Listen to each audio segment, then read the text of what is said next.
first exercise in our hip hinging sequence.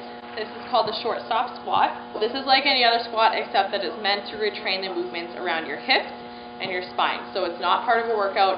It's done as a movement correction exercise throughout the day whenever you have a chance. To start with this, you're going to have your hands first to check that that core is nice and active.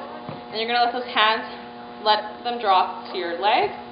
From here, you're going to sink into a regular squat, pushing those hips back and down, feeling those hips to the side of your legs, and almost feeling like those knees are pushing into the legs as you come down for a little bit of resistance to make sure you're keeping those knees in alignment. From here, pushing back up, making sure you're hinging from the hips and not moving from the spine. So we're going to show you that from the side ankle now. So again, you're noticing that the spine is nice and straight to start.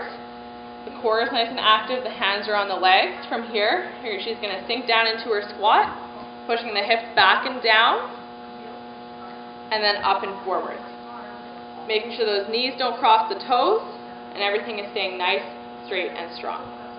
So now we're going to go over a couple common errors with this exercise.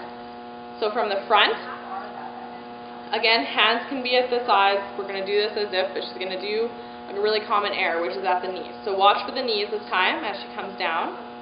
So you'll see that they're collapsing and not staying aligned with the feet. This is really common and it can be a cause of knee pain and also hip pain. So to correct this, this is where the hands come into play. So as she comes up, you'll notice that she pushed the knees into her hands. You're going to feel for that the entire time you're doing this exercise. Feel for those knees pushing into the hands as you come up and down, pushing the hips back and down. So now from the side, we'll look at a couple errors at the spine. So the first error is to hinge and arch in the mid-back. This is a really common error for riders. For whatever reason, we like to hinge from that mid-back instead of the hip. So now from that position, she's going to try and do the same exercise. You notice that the hips can't move as much, and the spine is creating this really ugly arch here, which causes a lot of stress into that spine and can cause pain over time. So to correct this, she's going to come up, she's going to flatten out that spine, and do the exact same thing, pushing the hips down and back instead, and keeping that spine nice and flat. Good. So now the second common error at the spine is almost the opposite movement. So now she's going to hinge from the spine instead of the hips. So now you'll notice that she's kind of slouching here, the hips aren't moving, but she feels like she's going into a squat, but she's really not.